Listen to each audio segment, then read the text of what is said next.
Hello, my pet nutritionist followers. For those of you who don't know me, I'm Lisa from My Pet Nutritionist, and today I wanted to talk a little bit about stress. So I could probably talk about stress for forever.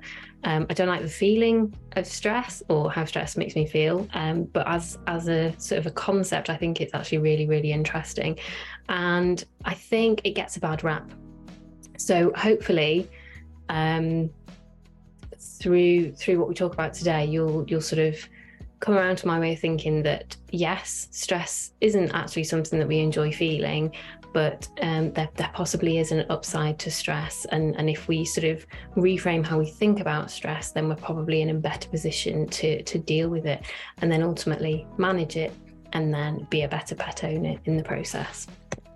So today, what we're going to be looking at, it's always good to start off with some definitions. So we'll look at what stress actually is, and within that we'll be looking at the biology of stress. So actually what goes on in the body when we're feeling stressed. And you know, we've all been stressed, so we could probably list off a whole number of feelings of feeling stressed. But actually, if we're going to get a handle on stress, then it's worth knowing what is going on in the body, and actually acknowledging that those feelings are completely normal. And again, we can sort of rethink how we perceive stress and how we can use this to become more stress resilient. We'll also be looking at types of stress. So we will be running down, different types of stress, but, again, we could all reel off a load of things that makes us feel stressed, but we'll be looking at primarily good stress. And yes, there are such a thing as good stress, and obviously distress or bad stress. And those are the things that make us feel a bit overwhelmed. And they're the ones that we probably need to be sort of paying a bit more attention to, and how we manage those.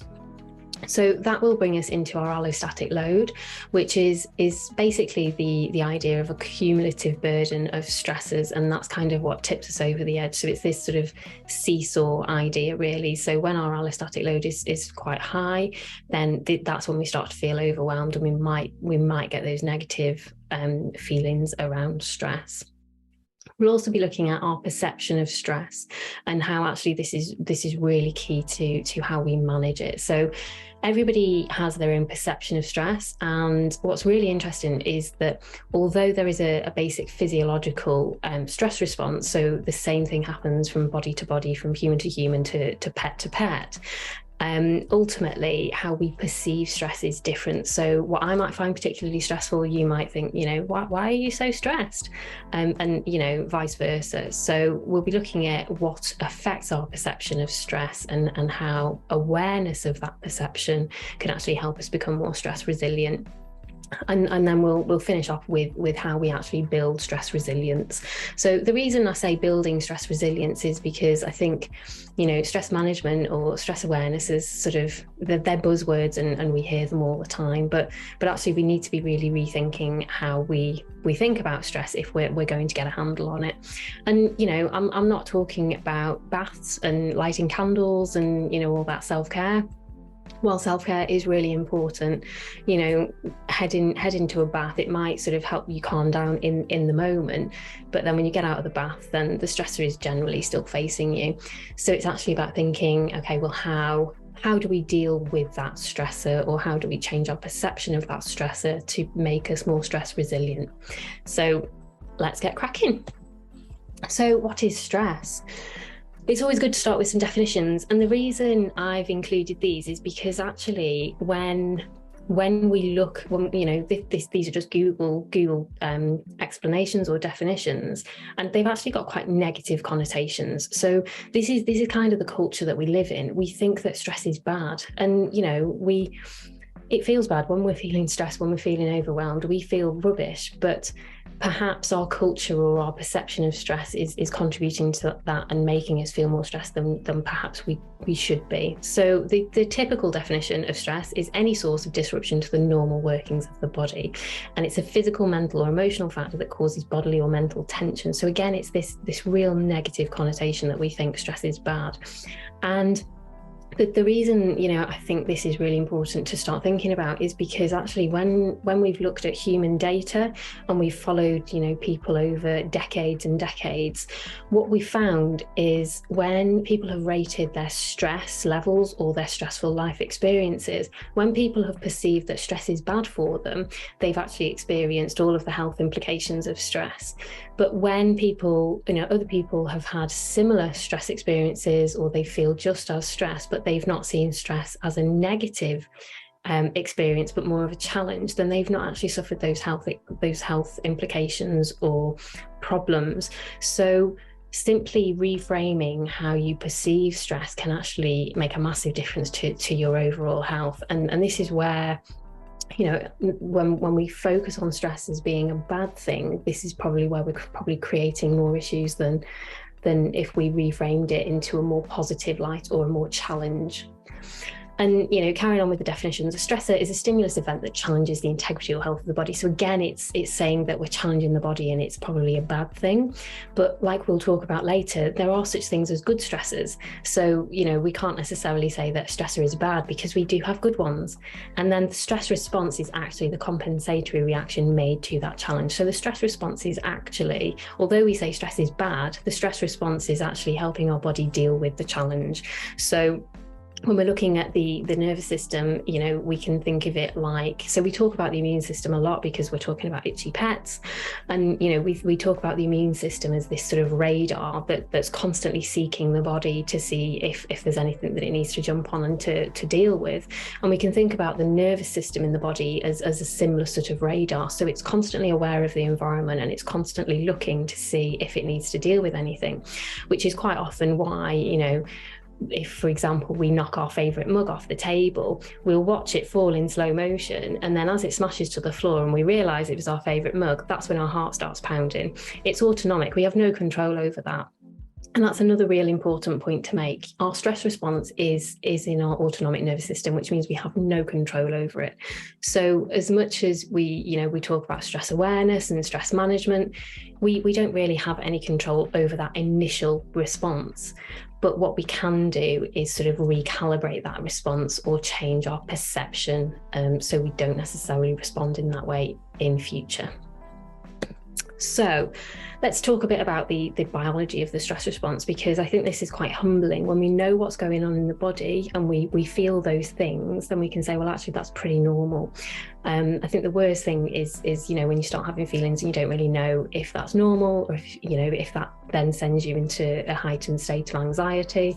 So it's just good to kind of think, okay, well, this is pretty normal, so we'll just work through that.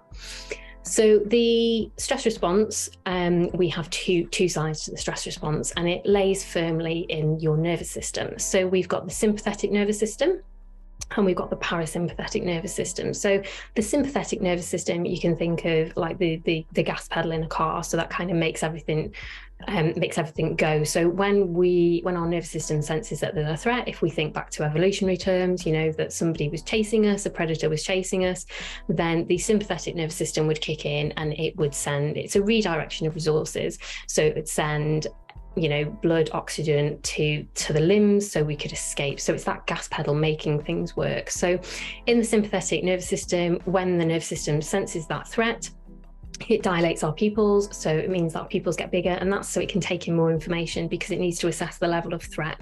So and if you've seen it in a cat or a dog, then when they get stressed, you see it straight away because you see the blacks of their eyes, and that's so that the brain can take in more information to assess what it needs to do next. In the sympathetic nervous response, you also get an inhibited saliva production. And that's largely because the stress response is this redirection of resources. So the body, it senses that there's danger, and it says, okay, well, hang on, which functions can we get rid of short term because we need to focus on other things. So we need to focus on running away. So we don't really need digestion at the moment. We can finish digesting that food later. So that's one of the first things that stops is saliva production, because as we know, saliva is really important in digestion of food. And this is why, if you've ever you've gone for a job interview or, before an exam, if you can remember exams, you might have got a dry mouth, or, if you're particularly stressed about speaking to somebody, you might struggle to get your words out and you might just feel really dry mouth. And that's because your sympathetic nervous system is responding to the situation and it's inhibiting saliva production. So we also get dilated bronchia and we get an increase in heart rate. And that's probably the main sort of sign that everybody notices when they're feeling stressed, or you might now notice it moving forward. So you might get some heart palpitations, or you might suddenly start to hear your heart rate in your ear. And that's because your nervous system senses that something is going on and it needs to deal with. So it wants the heart to be pumping the blood to pump oxygen so that everything can function as it needs to in order to get away from the threat. And further down, I've already mentioned, we do get the inhibition of the digestive system. So all of those organs actually shut down. Well, they don't shut down, but they just aren't as efficient as they should be. So this is why when, if you are chronically stressed, or you're consistently faced with stresses in your life, your digestive health can actually be compromised. So you won't be digesting food, there'll be undigested food stuck in parts of your digestive system. And it's why we see a massive stress element in cases of irritable bowel syndrome. So for people who do suffer with IBS, you'll notice that a particularly stressful time in their life will sort of kick off their symptoms.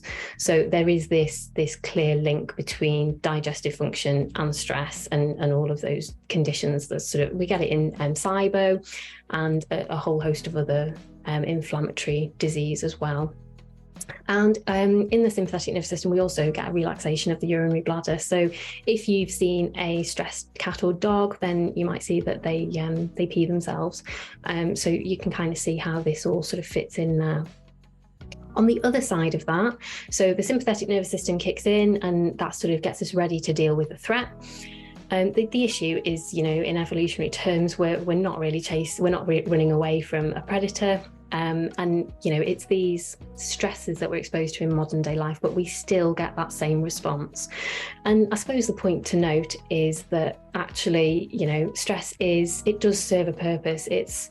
If we think about survival of the fittest, then the stress response wouldn't still be around unless it served a purpose. So it's kept us safe, it's kept us alive for all this time. The problem is, the nervous system, it's not really aware of how our lives have changed. So it's still seeing things as threats when potentially they're not as big a threat as we think they are. So on the other side of that, with the parasympathetic nervous system, this is the side that counters that sympathetic response. So when we are exposed to a stressor, these stress hormones flood our body, which causes all of these responses in the sympathetic nervous system.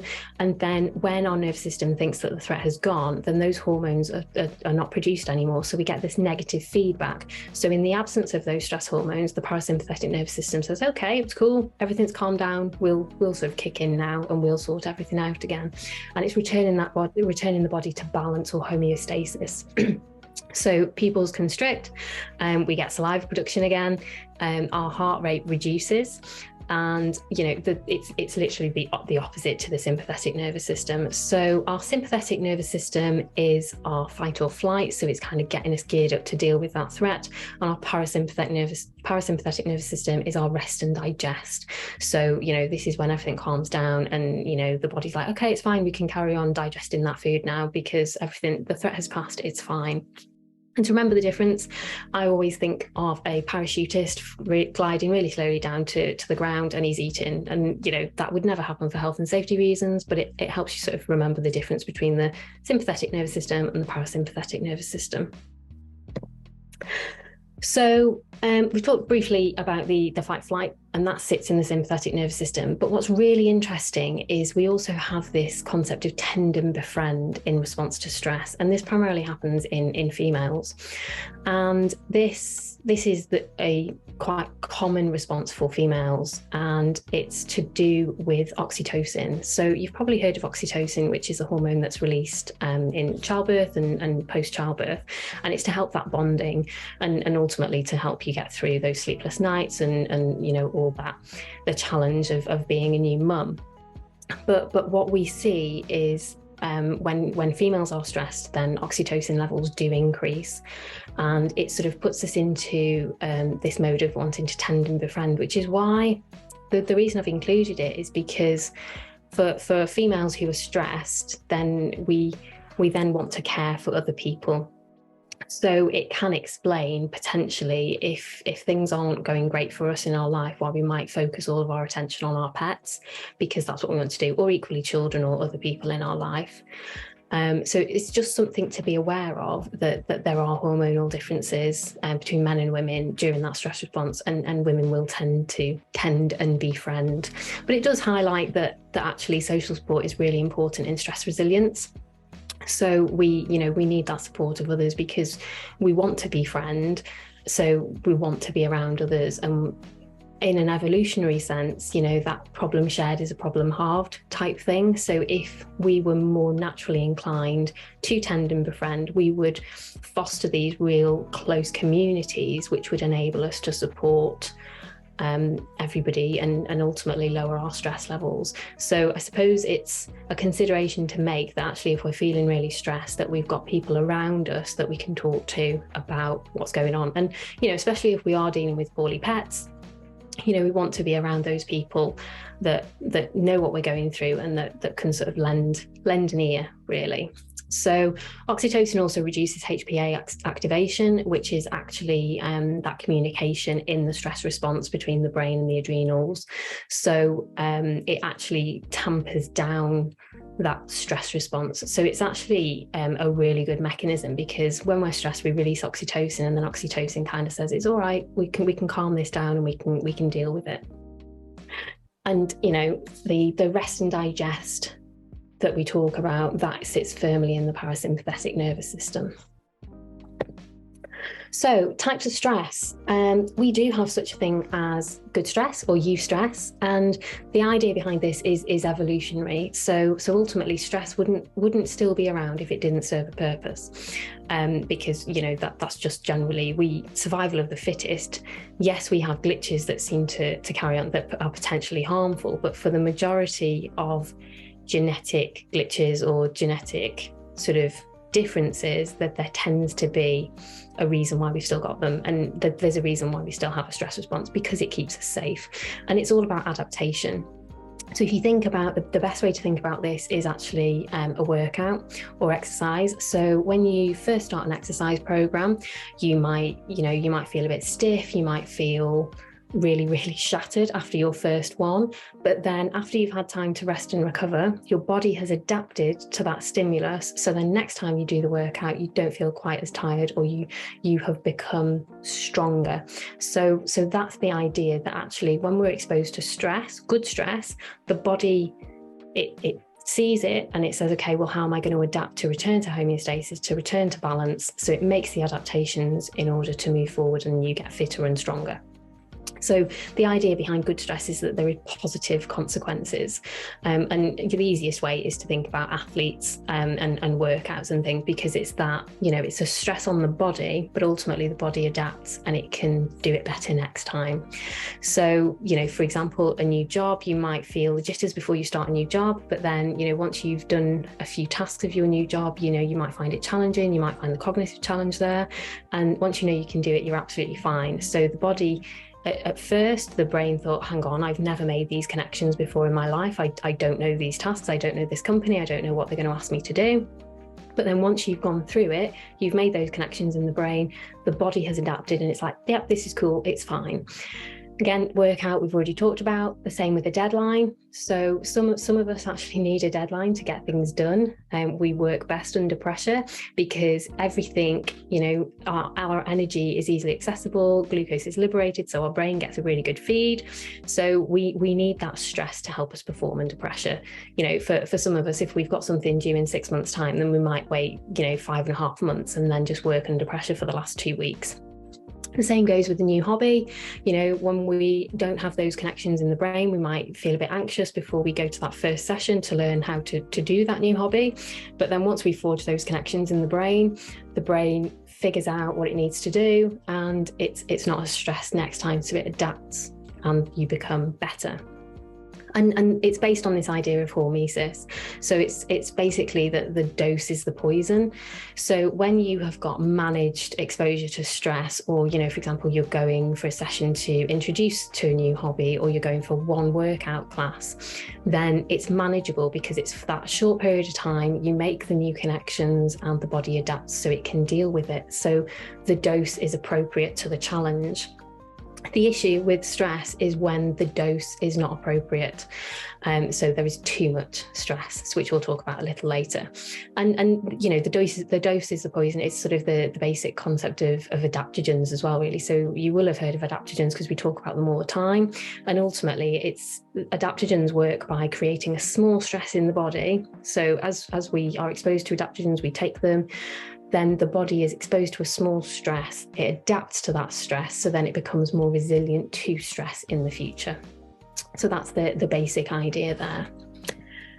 But we also have bad stress. And as I said, the difference between good stress and bad stress is that dose, really, and how we feel we can manage it.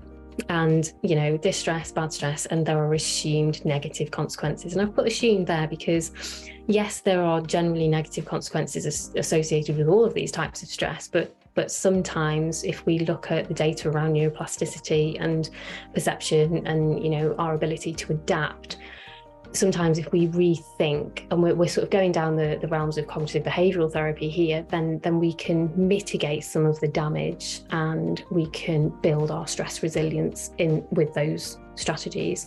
So obvious bad stress is chronic illness and injury. And that can be ours, but also for us as pet owners, you know, if we're managing or supporting a pet with chronic illness, it's really stressful.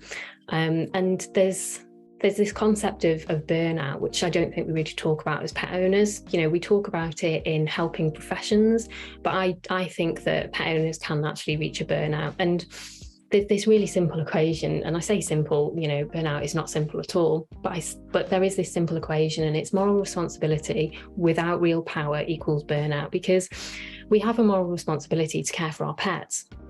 But if we're dealing with a chronic illness, then if we don't know where to go, we don't know what to do, or we feel that everything we're doing is not working, then we feel like we have no power, and then that will result in burnout. So, you know, we've got to think about how this impacts us as a pet owner, really. Loss is an obvious stress, and whether this is the human losses in our life or our pet losses, and emotional challenges and relationships. And there are so many more stresses that list could take up a whole slide.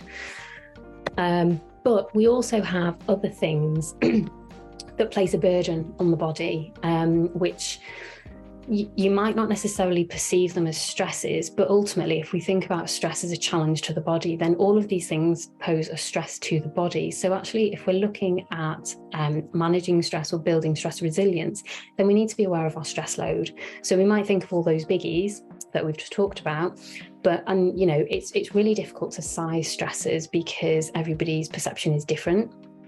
But you might not necessarily think that these sort of smallies are contributing to our stress load. But actually, if we have got lots of small stresses, then, you know, the big ones haven't got as much room to sort of take up.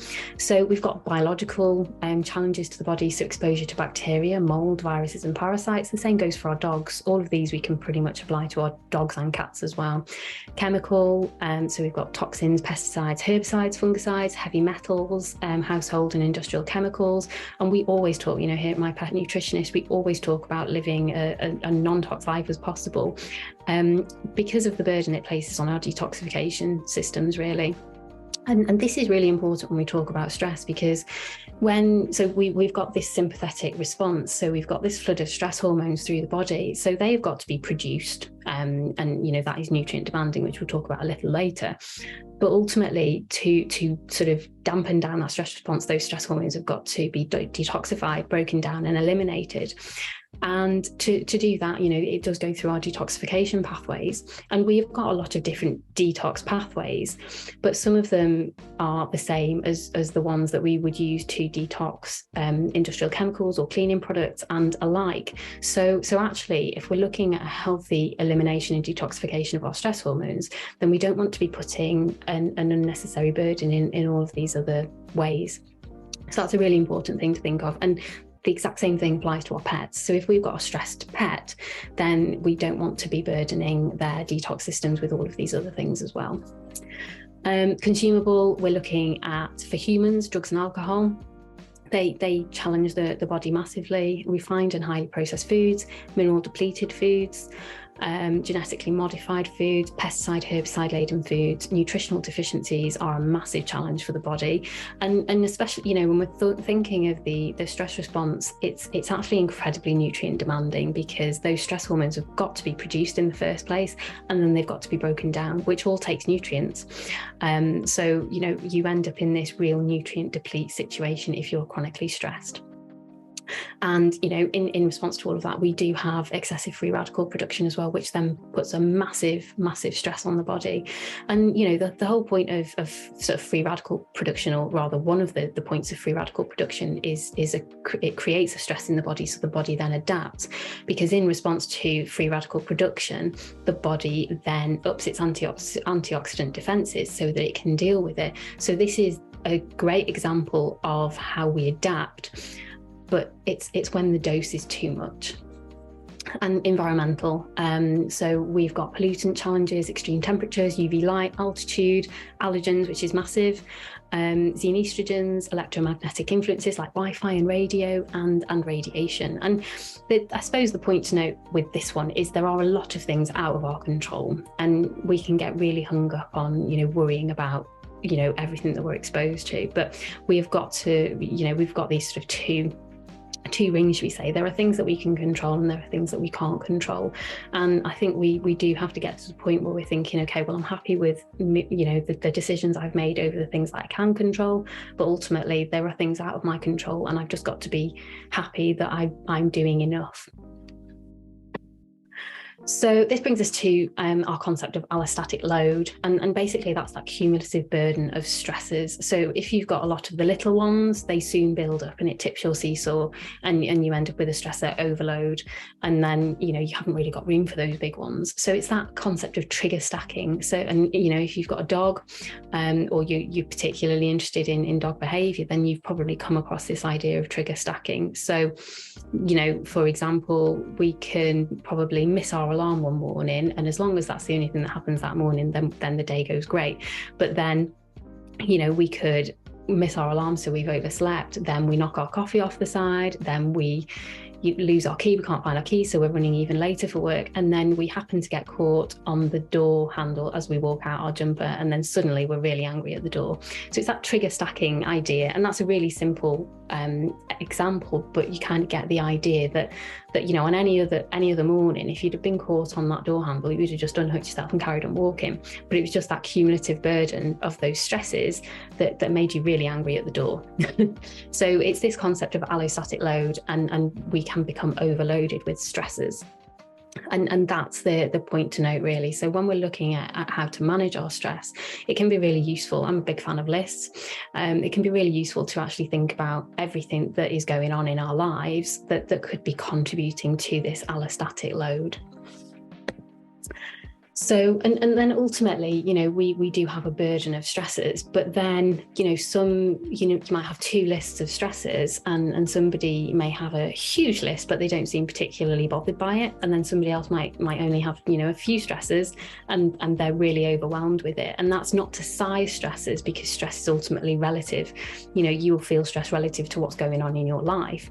But it's largely to do with our perception of stress. And there are a few things that influence how we perceive stress. So the first one is heuristic traps.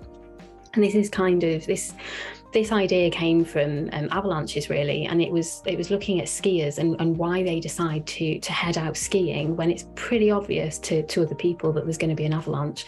So they end up getting injured or even dying, and you know, people kind of thinking, well, why did they go out? And it's basically to do with learning theory or heuristic traps. So they're rules of thumb that we wrongly apply. So a great one is, you know, that we've always done it this way, so it will be fine.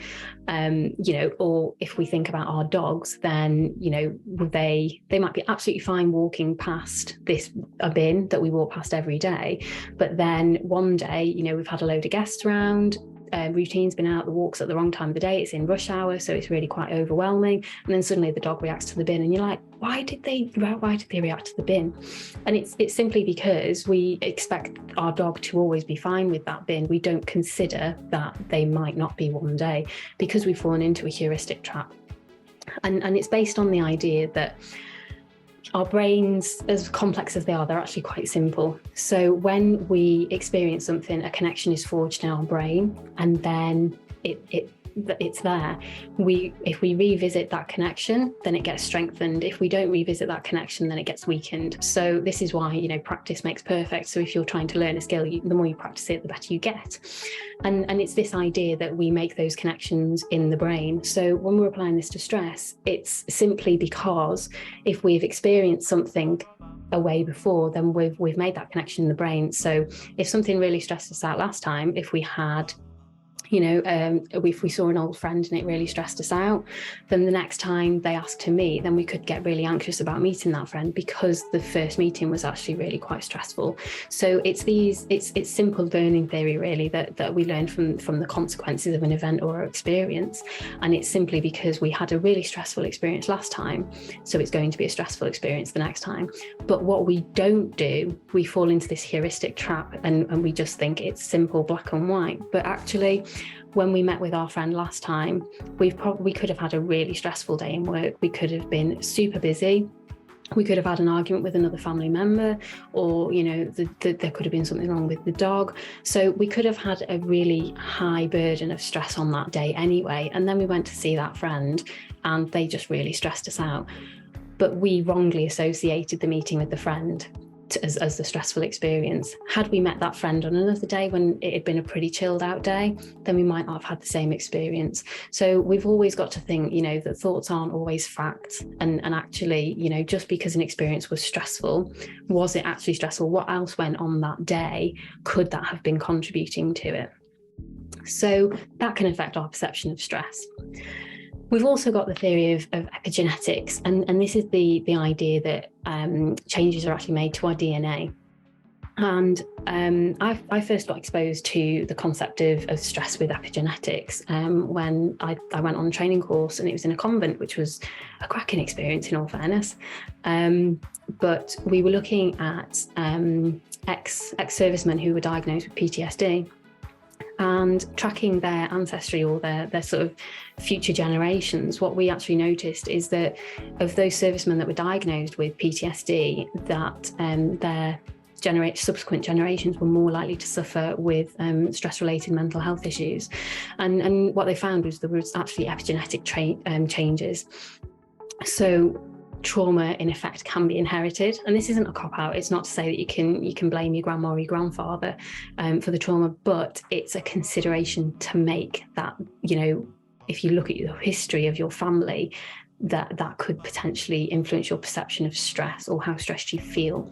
And we have actually got the animal data to back it up. So when they've looked at stressed mice, they've found that the offspring of those stressed mice actually have a reduced hippocampus size. So that's part in the brain that's responsible for learning and memory.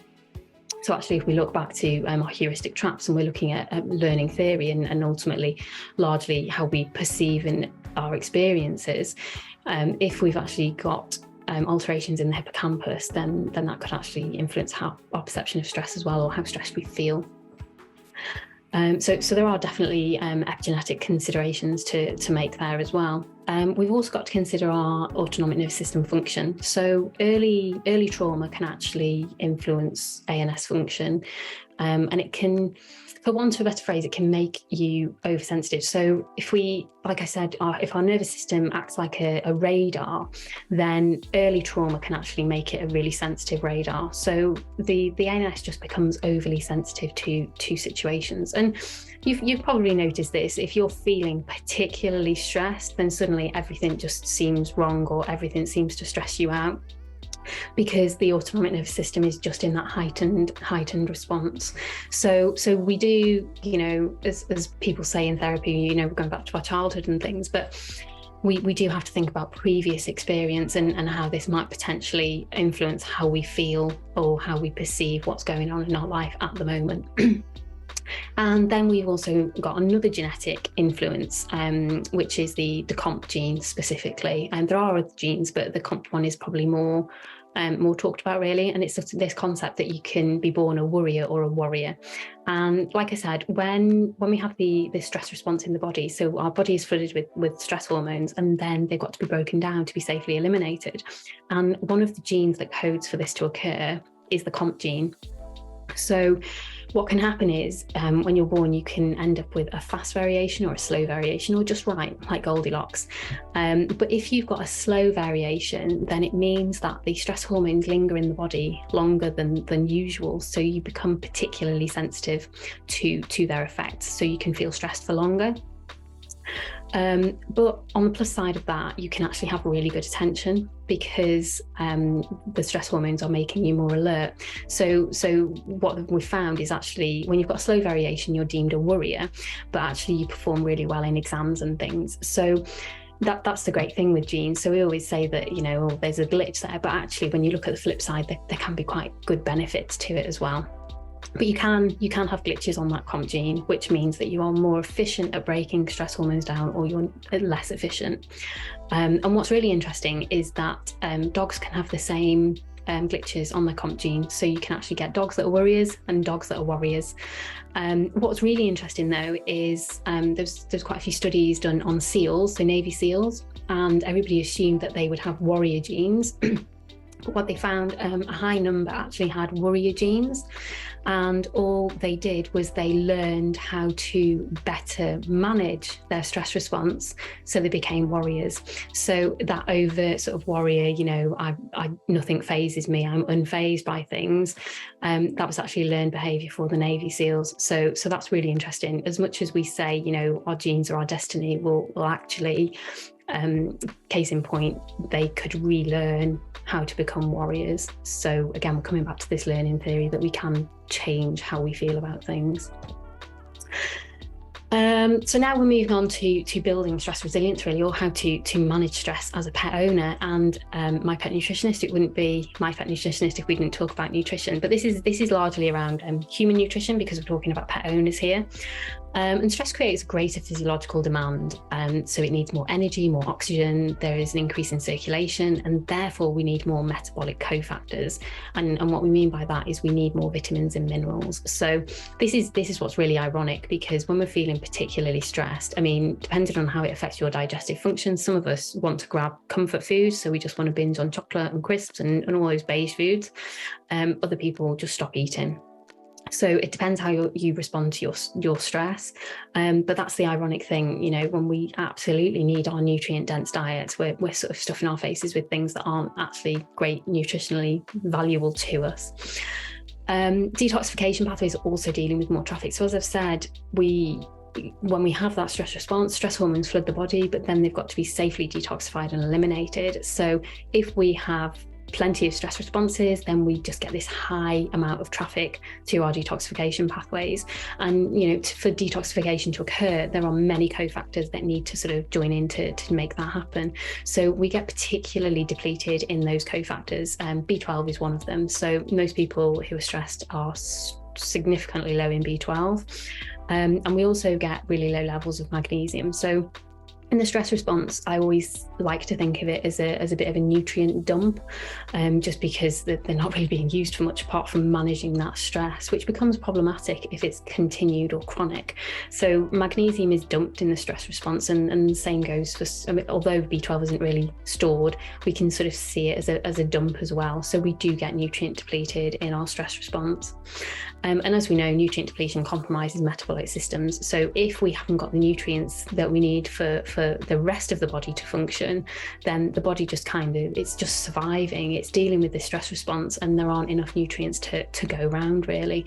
So, and it is really difficult because depending on how you manage stress, if you don't feel hungry because resources are directed away from your digestive system, it's really difficult because you're not taking the food in to actually get you out of that stress response, or build that stress resilience there. What we often see is in chronically stressed individuals, they don't take on enough protein, so we need to be taking on protein. We regularly see low levels of omega-3, and this doesn't really help with inflammation. So we know that omega-3 is really important in sort of mitigating that inflammatory response. So when we've got low levels, we just then know there's going to be a cascade of other health implications.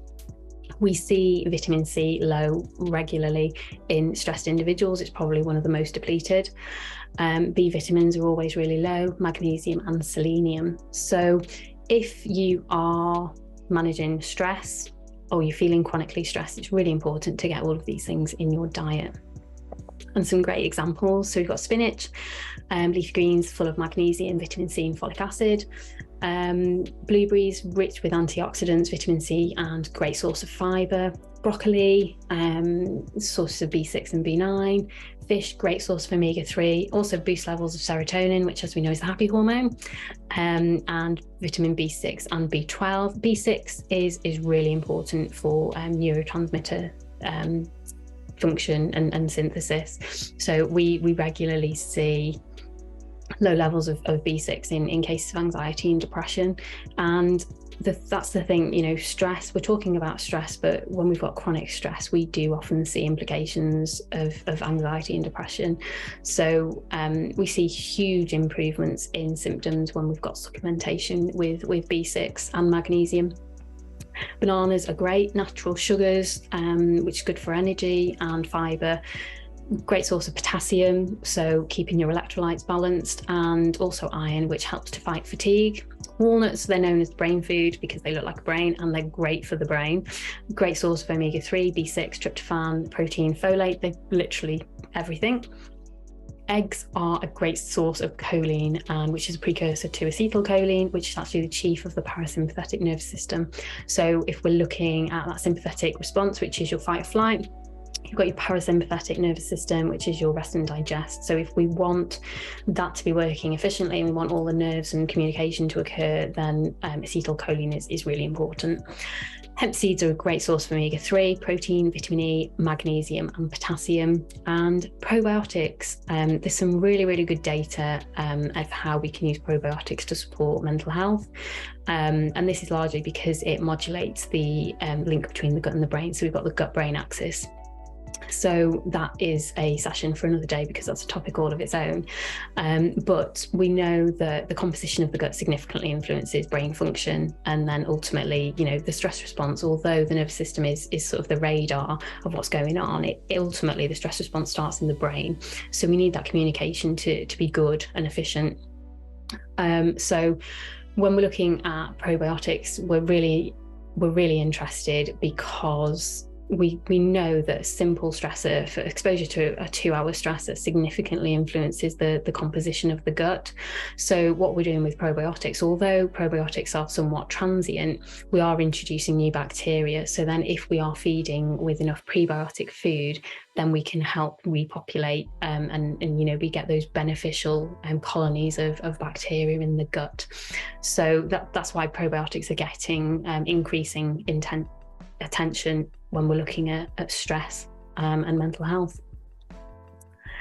So when we are looking at building stress resilience, I think it's, you can't really see because of that. Let me move down here. There we go. You can see it a bit better there. So when we're looking at building stress resilience, I think it's really important to note that we can't avoid stress as much as we may want to. It ultimately depends on what's going on in our life, and it depends on our perception of stress as well. So we might think that there are certain, if we just stick on this path, that things aren't going to stress us out. But actually, depending on, what's going on in our life, what's going on in our day, then our perception of stress, we just don't know what our perception of stress may be. So we can attempt to remove as many triggers as possible, so we can be aware of what may stress us out, but the reality is we can't avoid it. So we've just got to become more amenable to how we manage it. And this is where I sort of like this sort of circle on the other side, really. And I think it's really important to sit down and think about, things that you can control and the things that are outside of your control. Because if something is stressing you out and you can control it, then you can make active choices in which to deal with that. But if you can't control it, then stressing you out is not really going to get you anywhere. And that's really easy for me to say, but I think we must get to a point where, if it's outside of your control, can you take steps so it can be within your control? Or do you get to the point where you just think, well, I've just got to be happy with, I'm doing the best that I can do at this point. So, and this is particularly relevant for, if we're caring for a sick pet, because there are things that you can control, but if you're supporting a sick animal, then you often can't control if they're going to respond to your treatment plan. You don't always know what's coming next, and that can be really difficult. And this is where social support is really important. So surrounding yourself with people that might know what you're going through, or can just be an ear to listen, really. Or if it's outside of your control, can you get people on board who have a bit more control, or maybe know more? So that's something to consider. And if we're looking at supporting ourselves individually, nutrition isn't the magic wand at all, but nutrient depletion is associated with lowered resilience. So I think it's really easy, if we're caring for others, to forget to care for ourselves. But it's true what they say, you can't pour from an empty cup. And I think there's a bit of a culture that taking time out for you or focusing on yourself is seen as a bit selfish. And I think when you've got family members or people that depend on you, you can feel like it's selfish actually taking some time to focus in on yourself. But you can't pour from an empty cup. So sitting down and actually thinking about, whether your health is perhaps the best it could be at this moment in time, or whether you could take steps to improve that. So, whether it's changing some things in your diet, and I suppose this is sort of giving you permission, because if it's in the hope of building stress resilience, then there's a reason to do it. And we shouldn't need a reason to do it, but sometimes we do, because it's just the way we are. And the general adaptation syndrome. So this was a concept that was introduced many moons ago when stress was first being investigated as a sort of psychological concept, really. And it was Hans Selye that came up with it, that although it's been largely disputed just because of his approach, really, because he said that actually we're exposed to a stress, we deal with the stress, and then we become exhausted. And there is some truth to that, and people accept that there is a concept there, because if we're feeling stressed, then our ability to deal with subsequent stresses is diminished. Like I said, it's that trigger stacking idea. And then equally on the other side of that, when we are stressed, we know our immunity levels fall. So we know that there is a sense of exhaustion there, but not entirely. But he did come up with the general adaptation syndrome, and it's this idea that stress serves a purpose, and that it allows us to adapt. And I think this is why I like this concept, but in its literal sense. So actually, we use stress as an adaptation, or we see it as a challenge to adapt.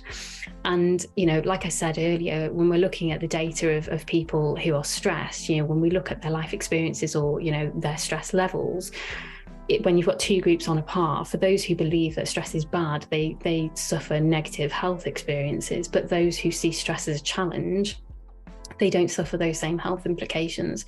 So simply by changing the perception, and not necessarily seeing this culture of stress that we're born into, that it's bad and that it's something to be avoided and it needs to be managed and we need to be aware of it, but actually stress, there is an upside of stress, and it's a challenge, and we can use it to adapt, that potentially we might be better able to deal with that. And it comes down to this idea of neuroplasticity, and we've got an adaptable brain because we have. we used to think that the brain was, once we developed past sort of adolescence, that the connections that we made, that was it. We didn't make any new connections. We couldn't learn any new skills, and we'd just go through these prunings, and we would lose our cognitive function as we age. But now we know that actually neuroplasticity occurs across the lifespan, so we can always learn new things, we can always forge new connections, we can teach old dogs new tricks. It's all about this neurogenesis, and if we give ourselves the environments to promote this neurogenesis, so we're eating well, we're moving, we're giving ourselves cognitive challenge, that we can, our brain can adapt. And, if we think back to this learning theory of stress, if something has been stressful before, well, can we take steps to change how we thought about it, or change, how we feel about it, so that we adapt, so we're better equipped to deal with it next time?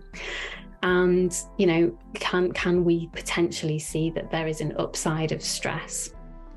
And it's really difficult, because in the moment we can feel really overwhelmed. And I think, it's really important to accept how we feel in the moment, and that we are particularly stressed. But then how do we move on from that? And, rather than sit in the stress, how do we move on? There's a really good book, actually. It's Kelly McGonigal, and it's actually called The Upside of Stress.